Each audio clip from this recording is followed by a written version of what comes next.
जय हिंद दोस्तों, त्यागी trading tips में आपका स्वागत है। दोस्तों, इस वीडियो के अंदर हम बात करने वाले हैं 3 न्यूज़ के बारे में। देखिए, पहली न्यूज़ निकल कर आ रही है ऑटो सेक्टर से रिलेटेड। यहाँ पर ऑटो सेक्टर को फायदा भी होता हुआ नजर आएगा, नुकसान भी होता हुआ नजर आएगा। ध्यान से आप सारी चीज़ों को समझें और कौन से शेयर पे फायदा देखने को मिल सकता है उसके बारे में भी आपको जानकारी होनी चाहिए।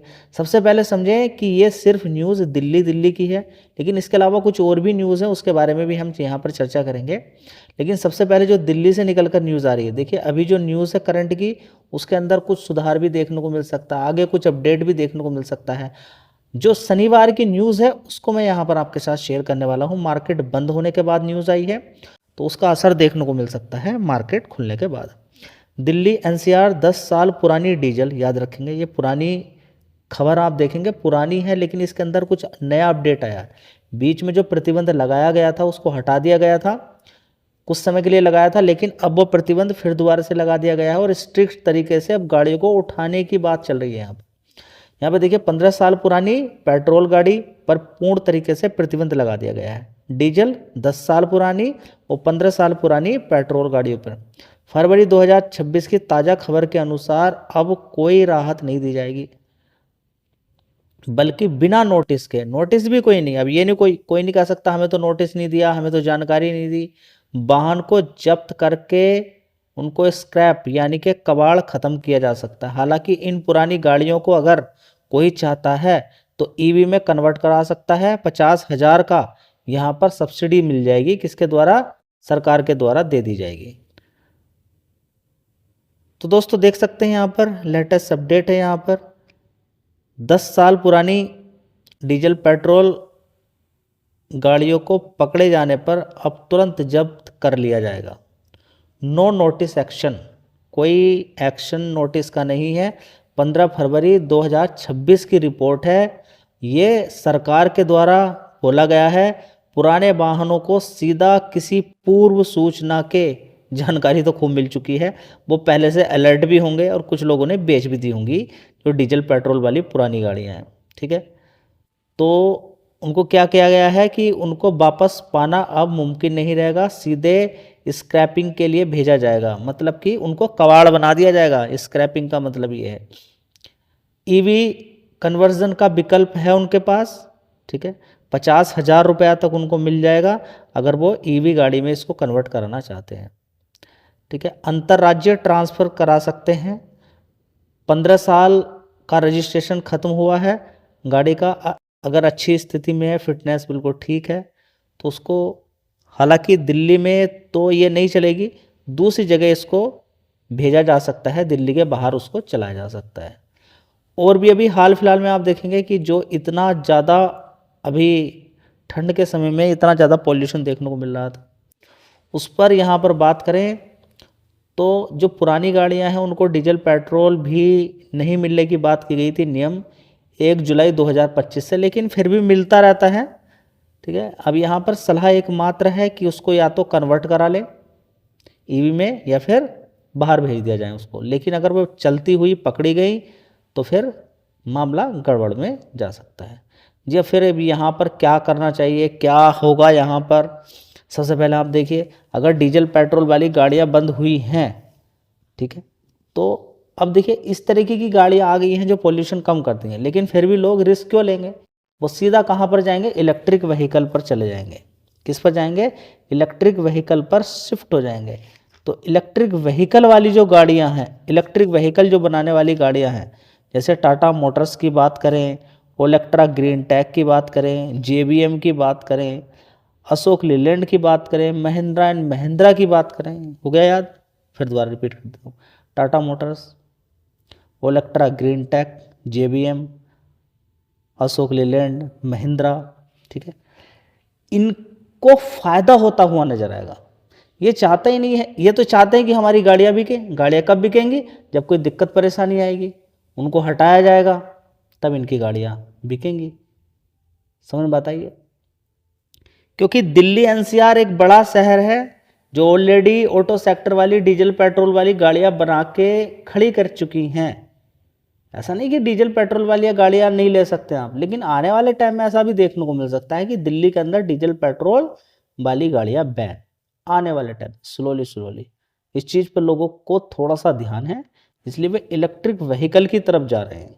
ठीक है, तो अब यहाँ पर अगर किसी की इतनी कैपेसिटी नहीं है कि वो इलेक्ट्रिक व्हीकल ले, तो वो टू व्हीलर की तरफ जा सकता है, टू व्हीलर की तरफ जा सकता है। तो कुल मिला के टू व्हीलर वाली कंपनियों को भी फ़ायदा देखने को मिल सकता है। उसमें बजाज ऑटो भी हो सकती है, टीवीएस भी हो सकती है, ओला की हो सकता है कि कुछ किस्मत चमक जाए यहाँ पर। ठीक है, इस न्यूज़ के बाद। ठीक है, तो चाहो तो इस पर भी आप फोकस कर सकते हो। दोस्तों अगला क्वेश्चन यहाँ पर है कि गोल्ड के प्राइस क्या यहाँ पर काफ़ी नीचे जा सकते हैं, 1 लाख रुपए के नीचे तक पहुँच सकते हैं, उससे भी ज़्यादा नीचे पहुँच सकते हैं। सबसे पहले देखिए समझना होगा कि गोल्ड के प्राइस बढ़े क्यों थे। रसिया यूक्रेन की लड़ाई, इजराइल ईरान की लड़ाई, ठीक है, इन लड़ाइयों की वजह से गोल्ड के प्राइस अक्सर बढ़ते हैं। खतरे की वजह से जितने भी सेंट्रल बैंक होते हैं वो खरीद के रखते हैं। चाइना के द्वारा, इंडिया के द्वारा और दूसरी कंट्रीज़ के द्वारा जो सेंट्रल बैंक हैं उनके द्वारा गोल्ड की ज़बरदस्त आंख बंद करके खरीदारी हुई, जिसकी वजह से प्राइस बढ़े। समझ लीजिए इस चीज़ को। दूसरी बात, क्योंकि गोल्ड के प्राइस ज़बरदस्त बढ़े तो जो घरों के अंदर छिपा हुआ गोल्ड था वो बाहर भी आया। जब वो बाहर आएगा तो उसका मतलब आप समझ सकते हैं। दूसरा भी खबर देखने को मिल रही है, जो भी ब्रिक्स था बोल रहा था अपनी करेंसी बनानी है।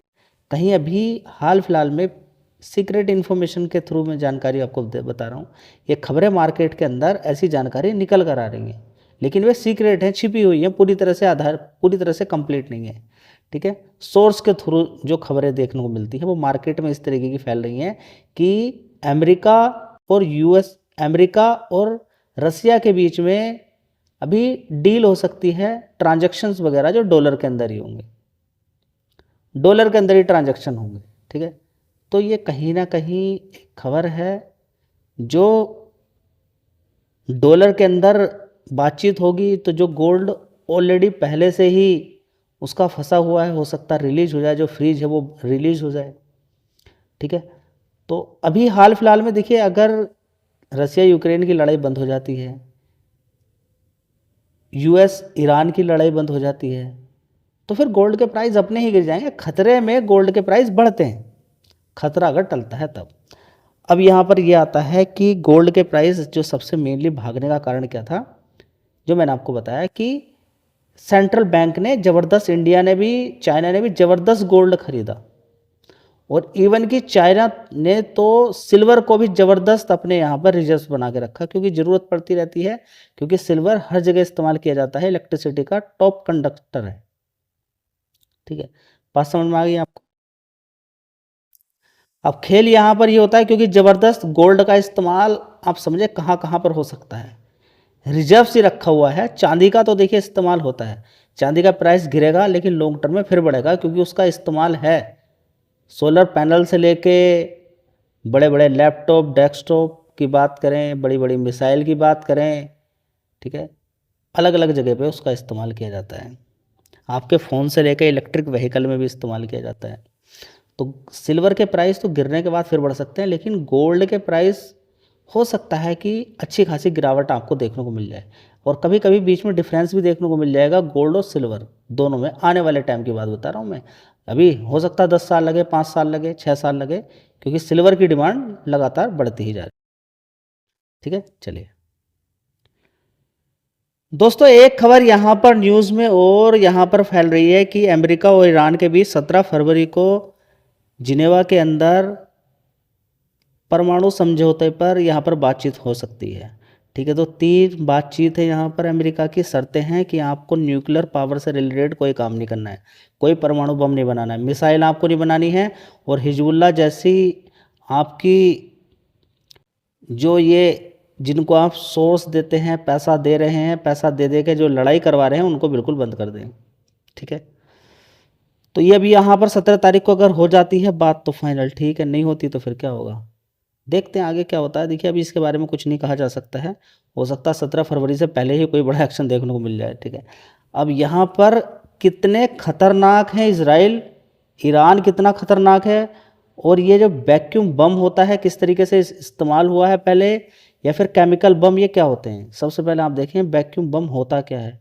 वैक्यूम जैसे कि आप देखेंगे कि कुछ भी नहीं है, ऑक्सीजन नहीं है। वैक्यूम का मतलब ऑक्सीजन नहीं है, आप समझे सबसे पहले, ठीक है। एक इस तरीके का लगभग 900 केजी का बॉम्ब गिराया जाता है। समझिए पहले कि किसी एक एरिया को कैसे बिल्कुल ख़त्म किया जा सकता है, वहाँ पर एक भी जीव नहीं बचेगा, एक भी जीव नहीं बचेगा। कैसे नहीं बचेगा देखिए, समझे पहले। देखिए जितने भी जीव हैं उनको ऑक्सीजन चाहिए, ऑक्सीजन तो बिल्कुल ही ख़त्म हो जाएगा वहाँ पर। ऑक्सीजन के साथ साथ टेम्परेचर जानते हैं कितना हो जाएगा, 3500 डिग्री तक, ठीक है। अभी तक अगर आप देखेंगे गूगल पे सर्च करके, दिल्ली का मैक्सिमम टेम्परेचर गर्मी का कितना हुआ है, 53। उसमें भी लोग इतने परेशान हो जाते हैं कि पूछिए मत। 53, 54, 55 डिग्री झेलने की पावर नहीं है। 100 डिग्री झेल पाओगे आप, 200, 300, ठीक है। 3500 डिग्री आप झेल पाओगे, आपकी भाप बन जाएगी, आपकी हड्डी तक भी नज़र नहीं आएगी। इवन के आसपास का जो लोहा होगा, लोहा, ठीक है, वो भी क्या हो जाएगा, पिघल जाएगा, पत्थर पिघल जाएगा। ये क्या बम है, ठीक है, इसको वैक्यूम बम बोला जाता है। ये ऊपर एयरक्राफ्ट से ऊपर की साइड से गिराया जाता है, और गिराने के बाद इसमें लगभग 900 केजी का वजन होता है। जब ये गिराया जाता है तो इसके अंदर एल्युमिनियम और मैग्नीशियम जैसे तत्व रहते हैं, वो एक क्लाउड बना देते हैं, ठीक है। उसके बाद उनके अंदर ब्लास्ट होता है, और ब्लास्ट होने के बाद, ब्लास्ट कैसे होता है, जब वो एल्युमिनियम मैग्नीशियम के तत्व आपस में मिलते हैं, और मिलने के बाद वो जो तापमान वहाँ पर बढ़ाते हैं, जानते हैं कितना बढ़ जाता है, 3500 डिग्री तक। मतलब कि आसपास के एरिया के अंदर ऑक्सीजन पूरी खींच ली जाएगी, वहाँ पर ऑक्सीजन बचेगी ही नहीं। जब ऑक्सीजन नहीं बचेगी तो आप कितनी देर जिंदा रह सकते हैं, समझिए नहीं, कोई जिंदा वहाँ पे नहीं रह सकता। तो ये खतरनाक परमाणु बम से परमाणु बम तो और ज़्यादा खतरनाक है, वहाँ तो कई साल तक फिर कुछ होता ही नहीं है, ठीक है। ये इस तरीके की कुछ एरिया को बिल्कुल ख़त्म कर सकता है, ये वैक्यूम बम इतना खतरनाक होता है, ठीक है। दूसरा केमिकल बम क्या होता है, केमिकल बम जब फटता है तो उससे बहुत भयानक तरीके की गैसेस निकलती हैं, जहरीले पदार्थ निकलते हैं। जिसके टच में जहाँ पर भी वो गैस और केमिकल जाएगा, वहाँ पर समझिए कि क्या हो सकता है, बस नुकसान, मर जाएगा आदमी, ठीक है। अभी हाल फिलहाल में आपने देखा था कि किस तरीके से वेनेजुएला पे वहाँ के राष्ट्रपति को, वेनेजुएला के राष्ट्रपति को कैसे कंट्रोल करके कैसे ले आए वे, समझे। यहाँ पर देखिए उसका घर है, और इसके चारों तरफ इतने सारे गार्ड हैं, वे कैसे लेकर आ गए होंगे। हथियार इस तरीके के बन चुके हैं कि जैसे कि ये कोई घर है और इसके चारों तरफ गार्ड हैं, ठीक है, इस तरीके के गार्ड हैं, ठीक है। ये गार्ड ड्यूटी दे रहे हैं कब तक, जब तक इनका दिमाग काम कर रहा है। इधर की साइड से कुछ ऐसी रेज भेजी जा सकती है जो साइलेंट रहेंगी, आवाज़ तक नहीं होगी, और इन लोगों का दिमाग काम करना बंद हो जाएगा। इन लोगों का दिमाग काम करना बंद हो जाएगा, ये वहीं पर गिर सकते हैं, ठीक है। वैसे ही हुआ है, लोगों को आवाज़ आनी बंद हो जाती है, दिमाग सुन्न पड़ जाता है। इस तरीके के भी हथियार बनकर तैयार हो चुके हैं, ठीक है। तो समझिए कि साइंस कहाँ तक पहुँच चुकी है, और साइंस का कितना अब यहाँ पर लोगों के लिए ही चैलेंज देखने को मिलेगा, ठीक है। तो अब देखिए, अब ऐसी केस में गोल्ड के प्राइस फिर दोबारा से बढ़ जाते हैं, इस चीज़ को रट लीजिएगा, ठीक है। अब आगे क्या होगा कुछ नहीं मालूम है, पल पल भर में खबरें सारी बदलती रहती हैं। इसको देख के आप ये नहीं कि एकदम समझ लेंगे और अपनी पोजीशन या फिर ऐसा उल्टा सीधा कुछ करना शुरू करेंगे। अभी यहाँ पर कुछ ऐसा देखने को मिला नहीं है, ठीक है। अभी 17 फरवरी को बात चलेगी, कुछ होगा, पहले भी कुछ न्यूज़ आ सकती है, कुछ भी देखने को मिल सकता है। अभी तो अमेरिका ने चारों तरफ से घेर के रखा हुआ है ईरान को, ठीक है। लड़ाई होगी नहीं होगी, क्या होगा क्या नहीं होगा वो मालूम नहीं है, वो जब होगी तभी आगे बात पता चलेगी। धन्यवाद।